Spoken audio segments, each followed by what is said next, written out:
Dogworks Radio is sponsored by Alaska Dogworks. Check out their website at alaskadogworks.com. This episode of the podcast is brought to you by First Paw Coffee Company, specializing in private label premium blend coffee. If you're serious about coffee, you should check it out. First Paw Coffee's passion is high-quality, small-batch roasted coffee. They take the extra time to taste and get everything perfect before they release new blends. They aim to bring you a cup of happiness each time you pour yourself some coffee. Find out more at ak.dog/free and enter for a chance to win some First Paw Coffee prizes, a book from our collection, and tote bag. One winner will be selected at random each month. That's ak.dog/free. Radio Free Palmer 89.5 KVRF presents Mushing Radio, hosted by Robert Forto. Mushing Radio is about dog-powered sports, living in the Great White North, and mushing. Visit our website at mushingradio.com. Here is your host, Robert Forto.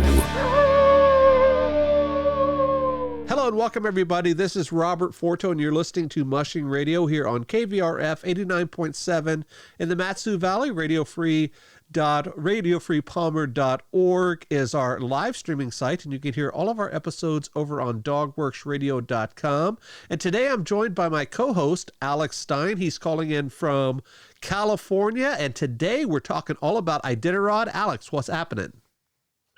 You know, Robert, we have had a little bit of rain, which I know people think it never rains in Southern California, and we haven't had much in about 10 months, but it's good to be getting a little bit of precipitation. You know, obviously I would rather have it snow, but that doesn't happen very much where I am. But it sort of makes us feel like we're getting more into the winter feel of things. And we are getting into the feel of things, especially in the mushing world. And we have a whole bunch of updates that we're going to do today about Iditarod. But first, I want to talk real quick about the recent Copper Basin 300. And Nick Pettit won for the fourth time in a row. That's pretty impressive, isn't it? It is. And I'm not positive, but I believe that either breaks a record or ties a record for the most Copper Basin wins in a row. And certainly Nick has been really, really dominant in that race. And I think that says good things about him and about his dogs. And I'm looking forward to seeing how he's going to do in some of the upcoming races and, of course, in Iditarod. Yeah, I'm looking forward to it as well. For folks that may not know, the Copper Basin 300 is an Iditarod qualifier, and most people will say that it is the toughest 300-mile qualifier in Alaska, and it really sets rookies up for that rookie run of Iditarod. It has very similar terrain and you know, sort of the makings of a mini Iditarod. And luckily this year it was relatively warm. I believe last year it was about minus 50 degrees or so. And I know that in years past they've even canceled that race because it's been so cold up that way. Right. I think it was like 50 or maybe even 60 degrees warmer this year than it was last year, and people were talking about how it was nice and balmy, not quite as nice for the dogs because of course the dogs like running in slightly colder weather, but really good for the drivers and the handlers. So we have a few more races upcoming before the Iditarod start. We have the Summit Quest, which is the replacement for this year's Yukon Quest. We have the Willow 300 and a couple of other smaller races around, not only here in Alaska, but also in the lower 48. But today we have a whole bunch of Iditarod updates that we want to talk about. The first one I want to mention is sort of the newest information that we've gotten about the race, and that is one of the big sponsors pulled out. I believe it was Friday afternoon, and we're recording on the 25th of January, and that was ExxonMobil. And it was interesting to read that it was supposedly motivated by the animal rights folks, but what's more interesting is there's only one other national sponsor left for Iditarod, and that's the Millennium Hotels, where the Iditarod headquarters are held. So what are your thoughts about these big sponsors pulling out, and then, of course, the animal rights part of it as well? Well, it's never a good thing when a sponsor, particularly a lead sponsor, pulls out. And so that's going to be a nice chunk of change that they're going to have to scramble to replace. I am not at all happy that there have been a number of big sort of lead sponsors who've pulled out in the past couple of years, many of them apparently pressured by animal rights groups. And I'm not sure what the answer is, but it feels to me like there should be a way of really countering some of what seems to be clear misinformation that's being put out by some of these groups. Yeah, I agree with you. And a little perspective, Alex, and I know that we often compare and contrast the Iditarod with the Super Bowl for football and whatnot. I just read this morning that Budweiser, Coca-Cola, Pepsi, and Hyundai have all decided not to advertise in the Super Bowl this upcoming, and their reasoning behind it is they want to make sure that they parlay the correct message during COVID. And what's even more interesting is the Super Bowl commercials, a 30-second commercial, is $5.5 million.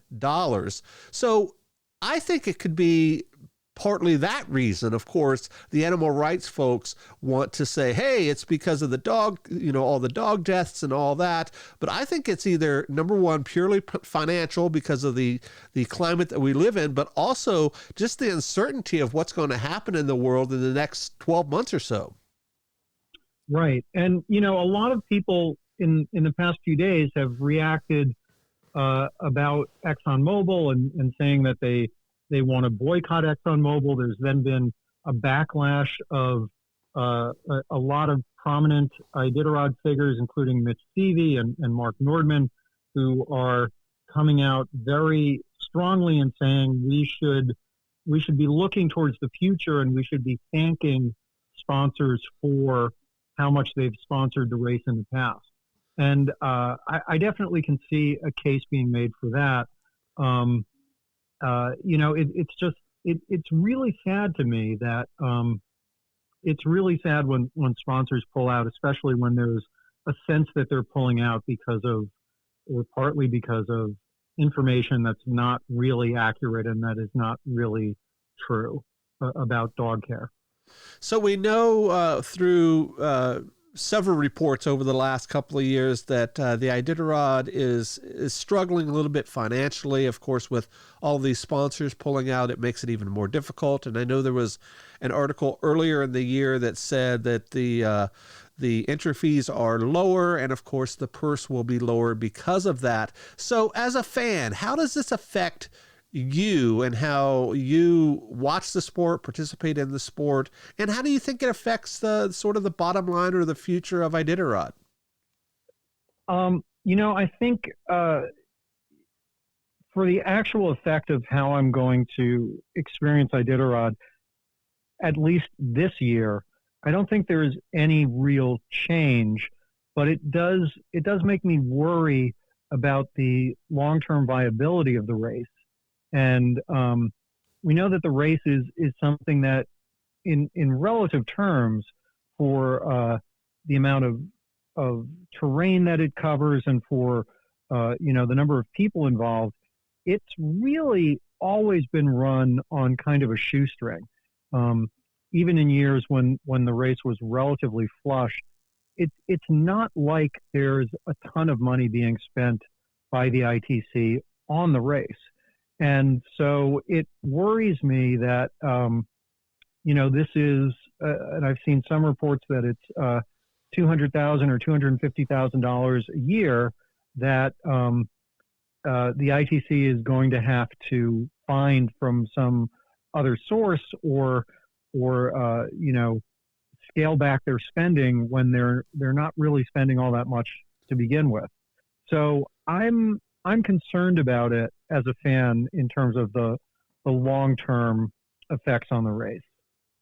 I agree with you. And as a board member for one of our local sprint clubs here in town, I know how tough it is just to even get a few $1,000s for a race. It's very difficult. Everybody's holding their purse strings pretty tight. Everybody's really worried about where their business is going to be in a year, whether that's large corporations here in the Anchorage area for these smaller races or these multinational corporations like Exxon and Jack Daniels and Coca-Cola and all of those others that have been a part of that. So we'll see how that plays out. But let's talk a little bit about the race itself. I have a few more segments that I would like to jump into. The first one is this story about Larry Doherty.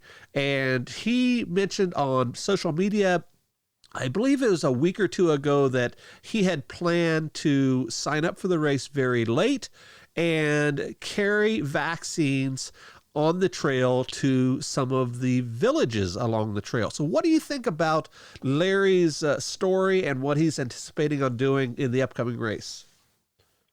Well, first of all, I should say that I really like Larry Doherty. I think he's a really good guy. I think he's a very good ambassador for the sport. We've interviewed him before.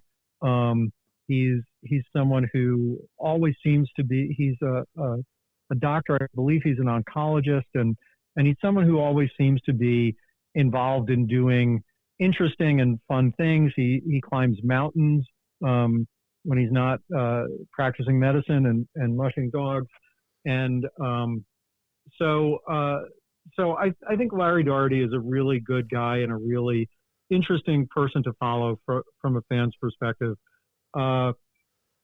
It's a strange thing because part of me thinks, well, we shouldn't be messing around. We should just be getting these vaccines to people as quickly as we can and not bother with taking them on a dog sled. But on the other hand, I don't know that it really does that much harm. I imagine that he probably won't be carrying that many doses of it. And if he can do that and generate some good publicity for the race, not to mention some good publicity for him, it's hard for me to feel too bad about that. Yeah, I agree with you in terms of him being a class act, an ambassador for the race itself. For folks that are not up here in Alaska, you may not know this, but the vaccines are being rolled out a little bit differently than they are in the rest of the United States, in particular away from the road system. I was listening to an NPR story the other day, and a lot of the rural communities and villages in particular, the Bristol Bay area, are already giving the vaccine to everybody. In most places, it's either essential workers or folks over 65. But in these rural communities, they're already giving it to everybody that makes an appointment. So I think that this would be a similar concept with some of these further to reach villages. Of course, now the only way that you can get there is by plane and or snow machine. And I think Iditarod is a way to do that. But I think that, of course, publicity for both Larry and the Iditarod is what it's all about. Yeah. And, it also brings up an interesting thing, which a lot of longtime Iditarod fans and supporters may be familiar with, which is the idea, the somewhat mistaken idea that the Iditarod celebrates the 1925 Serum Run. And in fact, what the Iditarod does is it celebrates the entire history of dog mushing in Alaska, which includes the 1925 Serum Run. But I have been told many times by longtime ITC board members and other people that it is absolutely wrong for someone to say that the Iditarod celebrates the 1925 Serum Run. And I think that this is a conversation they're going to be having a lot more, because in many of the articles about Larry and his saying that he's going to carry the vaccine, reporters have mistakenly said, oh, well, the Iditarod celebrates the 1925 serum run. So he's introducing that back into the conversation. But given what we talked about with the losing the sponsorship of ExxonMobil, anything that is going to be portraying dog mushing in a good light or reminding people of some of the glory days of dog mushing seems like a really good thing to me. Yeah, I'm looking forward to reading some of these stories about Larry and his plight with this in the coming weeks, and of course after Iditarod. And I agree with you. As a dog musher and as someone that coordinated a serum run last year, and of course we did the serum run series here on this show, I don't think that there can be any bad press for dog mushing. If we're talking about dog mushing, whether it's about Iditarod or serum run, the fans don't care. They don't care about the interwoven histories or anything like that. They want to have that the romanticized version of mushing, and I think both of those stories bode well for that. Yeah, absolutely. So let's talk a little bit about the participants in the race as we see it right now. It looks like 53 mushers are in the running to participate, with 12 mushers either have withdrawn or pulled out. And you had mentioned right before airtime that one of those 12, Jeff King, pulled out very early, but his handler is running for him. Do you have any story in regard to these folks that have pulled out? I don't. I will mention that it is not unusual for a number of people to withdraw around this time. In the past, I think it's probably been not quite as many as we have this year, but there always are 5 or 6 people in January who signed up and then pull out of the race. I'm not sure what's going on with all of them, but it would not surprise me to learn that some of the people who've pulled out, especially people from the lower 48, may just be concerned with getting themselves and their dogs up to Alaska in a way that they can still have time to train and get acclimated to the area and the conditions before the race starts. And we've talked a lot about COVID and about the problems that COVID has introduced. But one of the things that people might not be thinking about is that usually it is a very relatively simple thing to drive from the lower 48 up to Alaska with a dog truck and your dogs, and people will do that often in November or December, so they can have a few months of being in Alaska with their dogs and really training in the trails in Alaska. That's a lot more difficult now because the U.S.-Canadian border is still officially closed. And I know that there have been some people who've been able to drive back to Alaska who are living in Alaska. And there are discussions about making it possible for Iditarod teams to drive through Canada and get to Alaska. But all of that is ongoing, and it's kind of something that changes sometimes on a day-to-day basis. So it would not at all surprise me if some folks were to look at what's going on with the border, because it's not only getting up to Alaska, but then coming back afterwards, which can be really tricky. And it might just be that some folks look at how things still are and think, maybe I should wait and do this in 2022 when hopefully this will all be behind us and it'll be a lot easier. So I'm looking at the list right now on Iditarod.com, and it looks like 7 of those 12 folks are from places other than the United States. We have a couple from Canada, Sweden, Norway, France, Switzerland, including the reigning champion, Thomas Werner, who had said, I believe sometime around Christmas, that he was pulling out because of the logistics of getting over here from Norway. And if you guys remember, he had one heck of a time getting home. He ended up having to charter a private plane. I guess it was a plane that was going to be in a museum or something like that. Some weird story about how he had to get his dogs back. And if you're really interested in that story, we did an interview with him on our other show with my friend KP over on the Dog Driver Show. And I think that that's a really cool story when we talk to Thomas. So let's talk about the meat and potatoes of this year's Iditarod. Alex, of course, we've talked about it on several of our past shows. It's going to be much, much different than it is than it has been in the past. It's going to be about an 860-mile run. And just the other day, this past weekend, they released some of the logistics for this.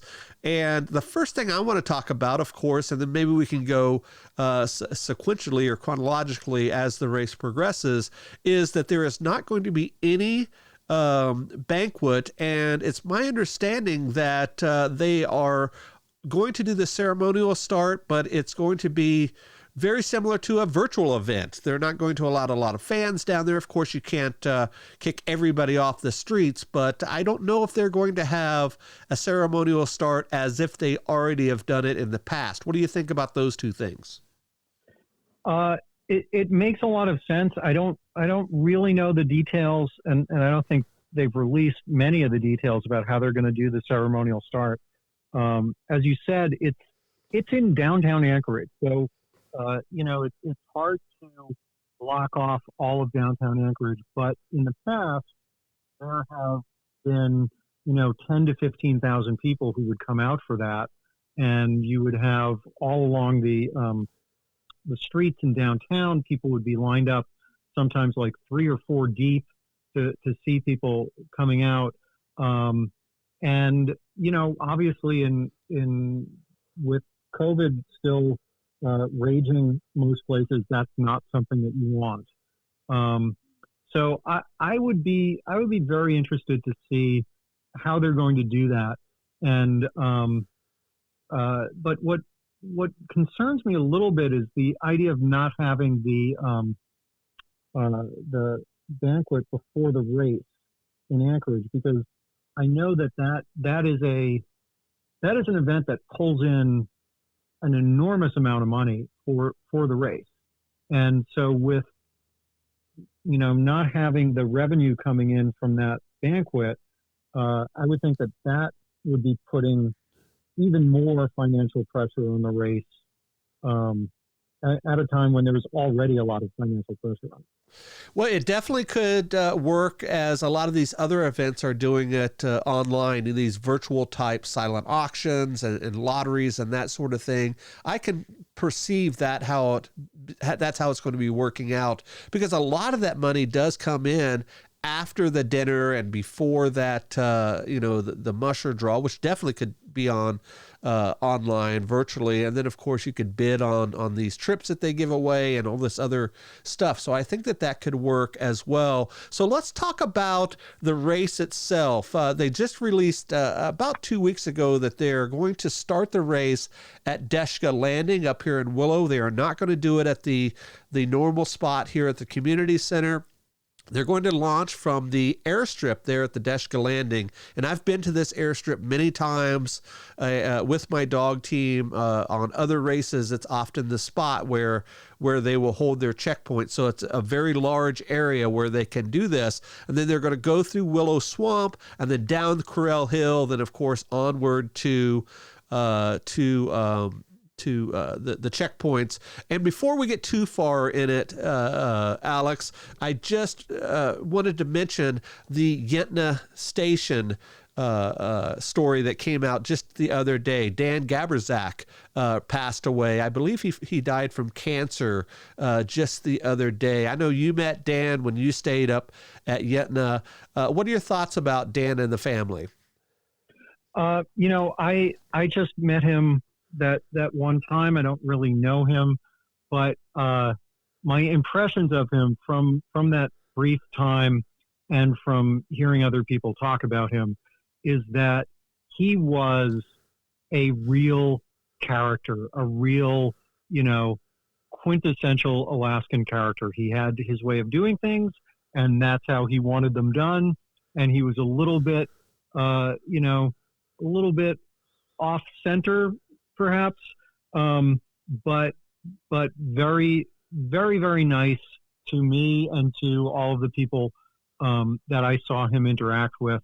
And really, in a lot of ways, my impression is that he was kind of the heart and soul of that checkpoint. So it's always sad when someone who's a longtime volunteer, particularly at these more remote checkpoints, passes away or is no longer associated with the race.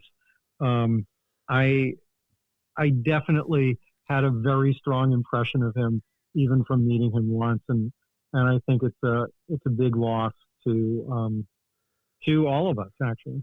Yeah, I was fortunate enough to meet Dan several times in my travels to Yetna Station and back with dog teams and snow machines and all of that. And that family was always very gracious to us. And I want to definitely give our sincere thoughts to the Gaberzak family as well. So the race is going to continue up the Yetna River onto Squintna, then going to do that loop around and back. And some of the new information is there's going to be 40 hours of mandatory rest, including 2 mandatory 8-hour rests, and then that 24-hour rest as well. And what's interesting is the first 8-hour rest has to happen between the Roan to Roan checkpoints. That's sort of in that teardrop of the loop. So that will be the first rest, and then somewhere in that loop, except for the checkpoint of Flat, they have to take their 24-hour mandatory, and then everybody has to take their final 8-hour rest at Squintna, which is about 70 miles, I believe, or so from the finish there at Deshka Landing. So very similar to what they do with White Mountain, with that last 8-hour rest to sort of regroup and really push to the end. What are your thoughts about the checkpoint rest times and layout as we see it? I think it's a very good approach, and I like that they're trying to make it similar to what we've had traditionally with White Mountain and the mandatory 8-hour rest there. It's going to be very interesting to see what shape the humans and the dogs are in when they get back to Squintna.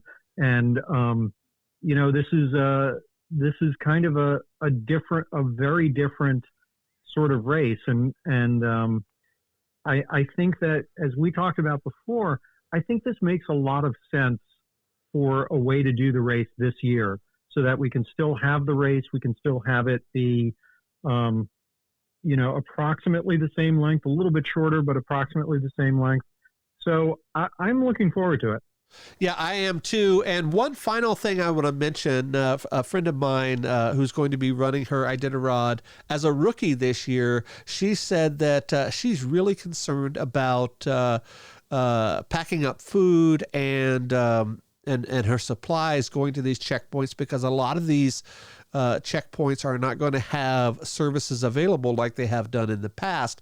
But what she's really interested in is, I guess they were told that they will have to boil water in their cookers for almost the entire race. And that really changes up strategy, because it takes quite a while to heat up a bucket of water, then of course let your kibble and meat soak and all that. That really changes things. So it's going to be interesting, as you said, to see how this really plays out. I don't think it's going to be a pedal to the metal all the way to the turnaround and back, I think this is going to be a much different race.